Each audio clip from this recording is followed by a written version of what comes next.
Welcome guys, आपका फिर से स्वागत है एक नई क्लास के साथ। और जिसमें आज हम बात करने वाले हैं हॉर्टिकल्चर के कुछ वन लाइनर इंपॉर्टेंट क्वेश्चंस को। याद रखिए, आपने क्रॉप से बहुत सारी पढ़ लिए है, लेकिन अब आपको कहाँ से क्वेश्चन पढ़ना है ये देखना है।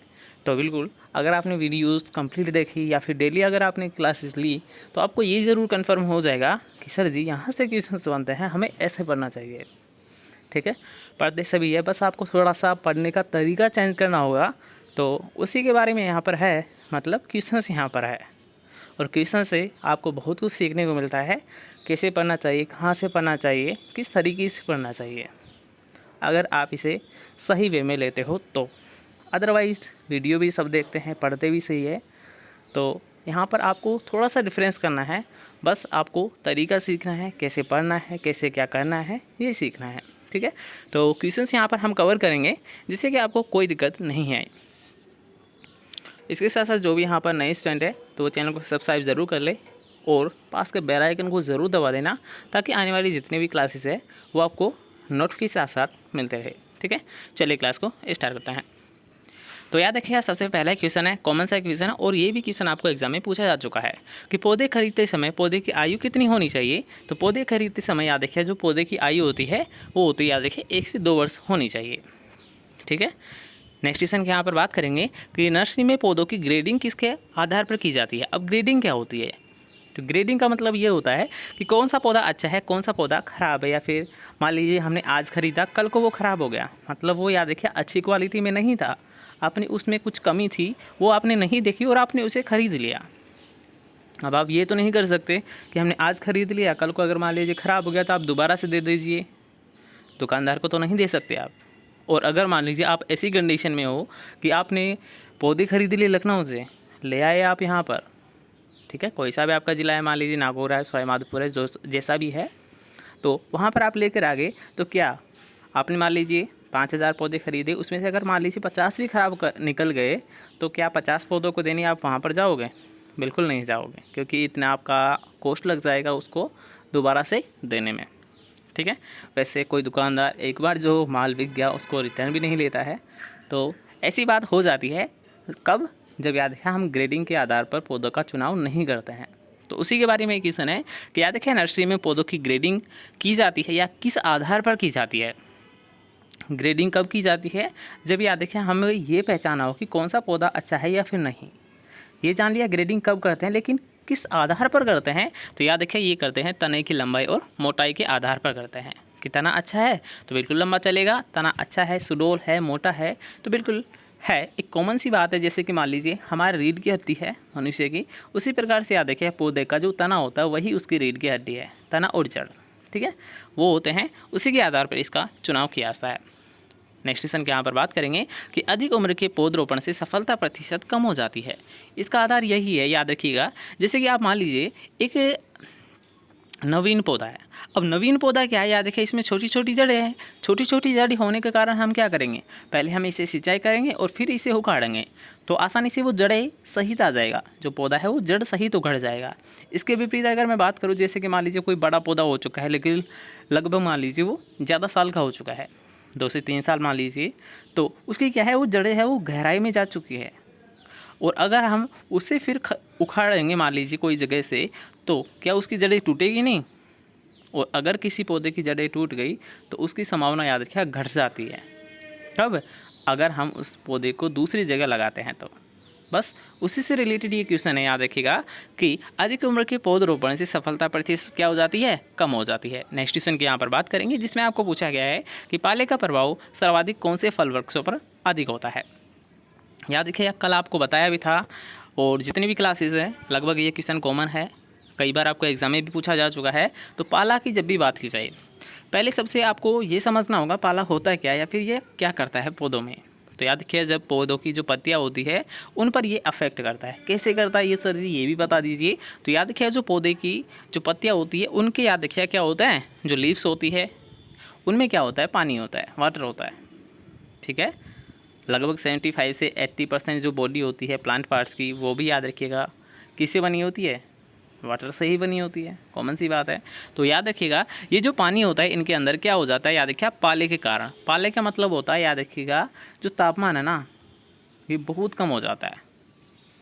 आप ऐसे मान के चलिए 0 से 10 डिग्री, ठीक है। तो पाला में क्या होता है, तापमान बहुत कम हो जाता है, जिसके कारण क्या होता है, ये पानी होता है ना, ये बर्फ़ में जम जाता है। और अगर मान लीजिए सेल्स की टिश्यूज़ अगर बर्फ़ में कन्वर्ट हो गया, मतलब वो पानी, तो वो क्या करेगा, आयतन को बढ़ा देगा, है ना, आयतन को बढ़ा देता है। तो आयतन बढ़ जाएगा तो कोशिका सेल्स है या फिर सेल्स है वो फट जाती है, और अगर कोशिकाएं फट गई, सेल्स फट गई, तो पौधा फिर जीवित नहीं रह पाएगा। मन सी बात है यार, अगर मान लीजिए प्लांट की सेल्स अगर नष्ट हो गई तो वो प्रकाश संश्लेषण नहीं कर पाएगा। प्रकाश संश्लेषण अगर वो नहीं करेगा तो उसे भोजन नहीं प्राप्त होगा, और अगर पौधा भोजन ही नहीं खाएगा तो जीवित कैसे रह पाएगा, नहीं रह पाएगा। कॉमन सी बात है ना, समझ रहे हो ना। हर एक क्वेश्चन याद रखिए, आपको डिटेल में समझा रहा हूँ ताकि आपको पढ़ने की ज़रूरत नहीं पड़े। रट्टा हुआ भूल सकते हो, समझा हुआ आप भूल नहीं सकते हो। तो बस थोड़ा सा ध्यान रखा करो जब भी हमारी क्लासेस लगती है। बेशक हम कम क्लास लेंगे, लेकिन जितना भी है वो क्वालिटी वाली क्लास लेंगे, ठीक है। तो अब यहाँ पर याद रखिए, आप पाले के सबसे ज़्यादा प्रभाव किस पर पड़ता है। एक खासियत आपको मैंने बता दी है कि याद रखिए, जिन पौधों की पत्तियाँ क्या होती है, बड़ी होती है, उन पर ये सबसे ज़्यादा प्रभाव करता है। क्यों करता है बड़ी पत्तियों पर, अभी आपको बता दिया। जितनी ज़्यादा पत्ती होगी बड़ी, उसमें जितना ही ज़्यादा होगा पानी। अगर पानी ज़्यादा होगा तो उसका आयतन भी बढ़ जाएगा। कब कब पाला पड़ेगा, जब पाला पड़ेगा तो वो बर्फ़ में कन्वर्ट हो जाएगा, बर्फ़ में कन्वर्ट होगा तो उसका आयतन बढ़ जाएगा, बस। तो ये करता है सामान्यतः केला और पपीता। केला और पपीता याद रखिए आपके सिलेबस में भी है, इसलिए ये दोनों काफ़ी इंपॉर्टेंट क्रॉप है। नेक्स्ट क्वेश्चन के यहाँ पर बात करेंगे, जिसमें आपको पूछा गया है फल वृक्षों को पाले से बचाव करने के लिए गंधक का अम्ल का छिड़काव कितना किया जाता है। काफ़ी इंपॉर्टेंट क्वेश्चन है, कई बार पूछा गया है। तो याद रखिए, जो गंधक का अम्ल होता है, मतलब H2SO4, जिसे हम सल्फ्यूरिक अम्ल, गंधक का अम्ल बोलते हैं। याद रखिए, कोई सी भी फल है, कोई सा भी फल वृक्ष है, आपको कोई स्पेशल नाम देता है, जैसे कि मान लीजिए आम ही दे दे वो, पपीता ही दे दे वो, या फिर कोई स्पेशल क्रॉप आपको दे दे, तो याद रखिए आपको बिल्कुल घबराने की ज़रूरत नहीं है। पाले का प्रभाव याद रखिए, फल वृक्ष पर पड़ता है ना, तब सल्फ्यूरिक अम्ल का ही छिड़काव किया जाता है, और वो जो सॉल्यूशन रखा जाता है वो रखा जाता है 0.1% का। नेक्स्ट क्वेश्चन के यहाँ पर बात करेंगे, जिसमें पूछा गया है कि गर्म हवाई कौन सी दिशा से आती है। तो गर्म हवाई याद रखिए, ये आती है उत्तर पश्चिमी दिशा से, मतलब इस दिशा से आती है, ठीक है। और याद रखिएगा, जो गर्म हवाई आती है ना, इसी साइड हम क्या करते हैं, विंड ब्रेक्स का प्रयोग करते हैं। मतलब याद रखिए, वायु अवरोधक का जो प्रयोग किया जाता है वो भी किस दिशा में किया जाता है, इसी दिशा में किया जाता है। दो क्वेश्चन आपके यहाँ पर कवर हो रहे हैं। गर्म हवाई किस साइड से आती है, उत्तर से पश्चिम की दिशा में, उत्तर से पश्चिम दिशा में आती है। और विंड ब्रेक्स मतलब वायु रोधक का प्रयोग भी किस दिशा में किया जाता है, उत्तर पश्चिम दिशा में ही किया जाता है।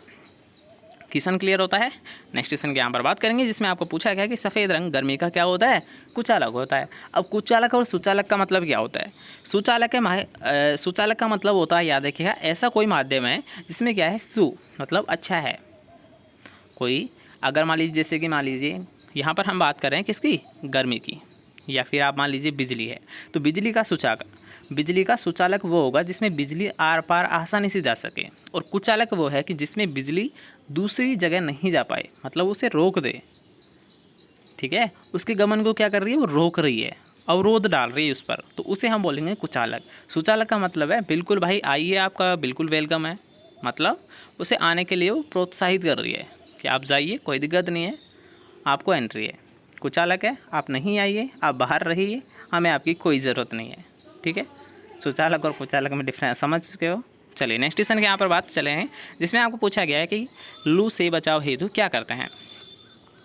तो इस क्वेश्चन को समझे आप, सफ़ेद रंग गर्मी का क्या होता है, कुचालक होता है, समझ गए ना। तो बस इसी से संबंध ये है, चूना क्या होता है, सफ़ेद होता है। तो चूने का अगर लेप करेंगे, जो सफ़ेद है, ये सफ़ेद हम क्यों पोतेंगे। मान लीजिए हम पत्तियों पर छिड़काव कर रहे हैं चूने का, या फिर लेप कर रहे हैं चूने का, तो क्या कर रहे हैं कि पत्तियाँ, याद रखिएगा, जो प्रकाश आ रहा है, लाइट आ रही है सूर्य की, उसको क्या करे, वो रिफ्लेक्ट कर दे। मतलब यहाँ पर वो पड़ेगा प्रकाश यहाँ पर पड़ेगा और वापस रिफ्लेक्ट हो जाएगा। मतलब जो उसकी वाष्प उत्सर्जन की जो क्रिया हो रही है उसको हम कम कर रहे हैं, ठीक है। इसके साथ साथ यह क्या करेगा, याद रखिए, लू से बचाव भी करेगा। लू, गर्म हवाओं को लू कहा जाता है, गर्म हवाओं को लू कहा जाता है। और लू मुख्यतः याद रखिए पश्चिमी क्षेत्र में चलती है, राजस्थान में का जो पश्चिमी क्षेत्र है वहाँ पर ये चलती है। नेक्स्ट क्वेश्चन के यहाँ पर बात करेंगे, फल वृक्षों से सिंचाई का सबसे प्रयुक्त विधि है।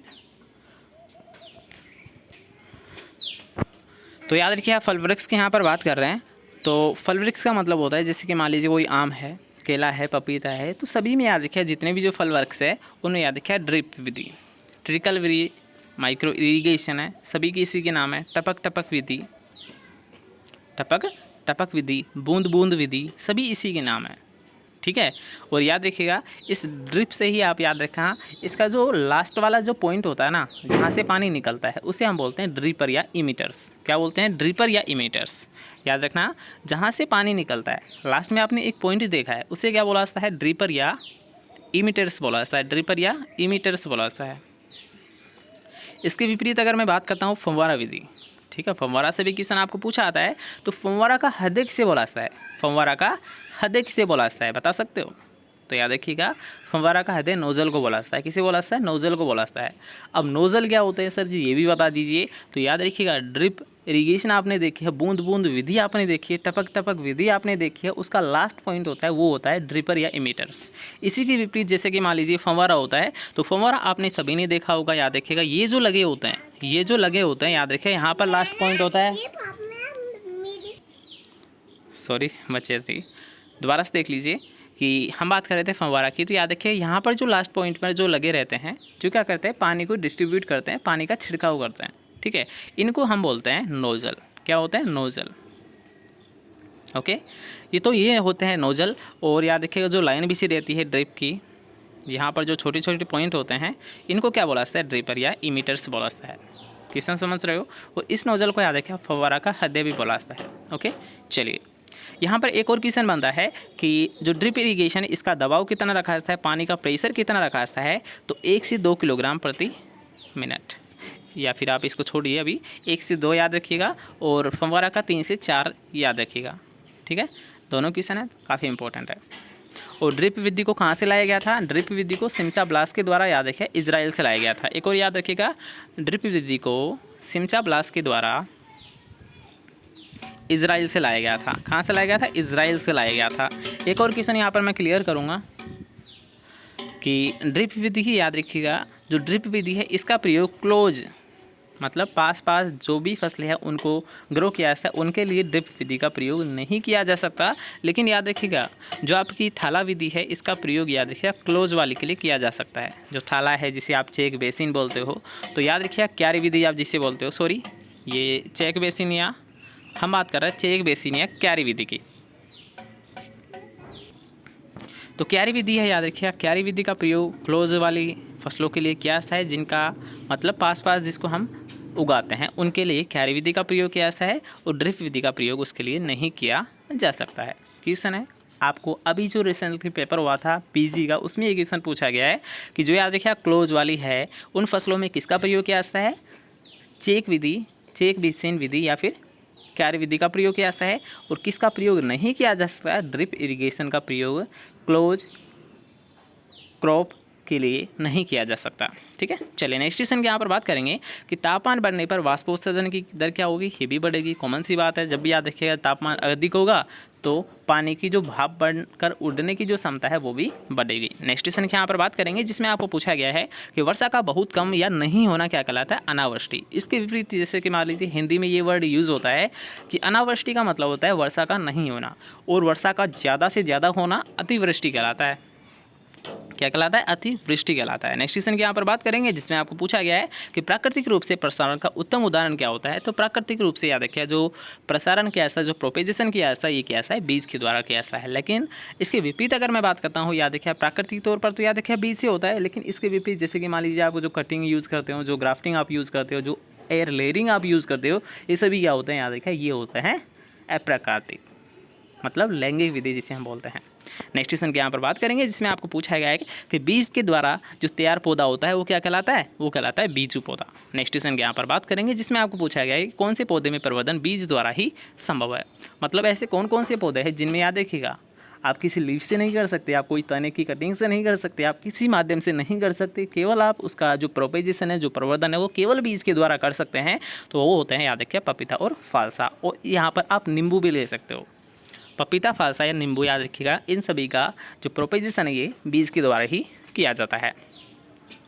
बहुपूर्णता मतलब पॉलीएम्ब्रायोनिक जो स्थिति है किसमें पाई जाती है, तो ये पाई जाती है आम, नींबू और जामुन में पाई जाती है। नेक्स्ट क्वेश्चन के यहाँ पर बात करेंगे जिसमें आपको पूछा गया है बीज के अतिरिक्त पौधे के अन्य वानस्पतिक भागों द्वारा पौधे जो तैयार किया जाता है उस विधि को क्या कहते हैं, उसे बोलते हैं अलैंगिक प्रवर्धन। एक होती है लैंगिक विधि, याद रखिएगा, जिसमें केवल बीज के द्वारा ही पौधे को तैयार किया जाता है। एक होती है अलैंगिक विधि जिसमें याद रखिएगा पौधे को किसी भी अन्य भाग, बीज के अलावा किसी भी अन्य भाग से हम उसमें पौधा तैयार कर सकते हैं, उसे हम बोलते हैं अलैंगिक विधि। ठीक है, चलिए नेक्स्ट क्वेश्चन के यहाँ पर बात करेंगे, थोड़े से क्वेश्चन और करेंगे, इसके बाद में हम कल क्वेश्चन करेंगे या फिर शाम को क्वेश्चन करेंगे। ठीक है, ओके, चलिए नेक्स्ट क्वेश्चन के यहाँ पर बात करते हैं कि कौन से ऐसे पौधे हैं जिनका जो प्रवर्धन है ये बीज के द्वारा नहीं किया जा सकता है, तो वो होता है केला और बेदाना अंगूर। याद रखिए अंगूर में आपने देखा होगा कलम विधि या फिर हार्डवुड कटिंग का प्रयोग किया जाता है। हार्डवुड कटिंग का प्रयोग याद रखिएगा अनार और अंगूर दोनों में किया जाता है। इसके विपरीत अगर मैं बात करूँ केले, तो केला में याद रखिए सोड़ शक्कर से किया जाता है। आपने देखा होगा सोड़ शक्कर का इसमें प्रयोग किया जाता है। एक क्वेश्चन आपको पूछा था पाइनएप्पल का, पाइनएप्पल में स्लिप्स के द्वारा किया जाता है। आंवले में किसके द्वारा किया जाता है, आंवले और बील, आंवला और बील में दोनों में याद रखिए पेच वेडिंग के द्वारा किया जाता है। ठीक है, ये कुछ क्वेश्चन है जो कि आपको एग्जाम में पूछे जाते हैं। नेक्स्ट क्वेश्चन के यहाँ पर बात करेंगे कि पुराने एफलन वाले पौधों में किस विधि का प्रयोग किया जाता है, तो वो किया जाता है अलैंगिक विधि का प्रयोग किया जाता है, क्योंकि पुराने फल है। ठीक है, इसमें समझाने वाली कोई बात नहीं है। नेक्स्ट क्वेश्चन पर आते हैं। नेक्स्ट क्वेश्चन आपको पूछा गया है कि पुष्प वाले पौधों में बीजाणु द्वारा प्रजनन किसमें पाया जाता है, तो पाया जाता है याद रखिएगा आर्किड में। नेक्स्ट क्वेश्चन आपको पूछा गया है कि विकसित पौधे को उनके मात्र पौधे से अलग कर नया पौधा तैयार करना क्या कहलाता है, विभाजन कहलाता है। अंकुरित फलियों को क्या कहा जाता है, पत्ती भ्रूण कहा जाता है। और पत्तियों के द्वारा जो भ्रूण है या फिर पत्तियों के द्वारा जो प्रवर्धन किया जाता है, तो ये किया जाता है पत्थर छट्टा में। पत्थर छट्टा में पत्तियों के द्वारा प्रवर्धन किया जाता है।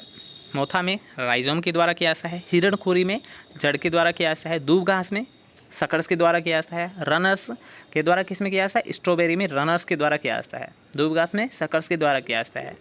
मोथा में राइजोम के द्वारा किया जाता है। हिरणखुरी में जड़ों के द्वारा किया जाता है। और पत्थर चट्टा में पत्तियों के द्वारा प्रवर्धन किया जाता है।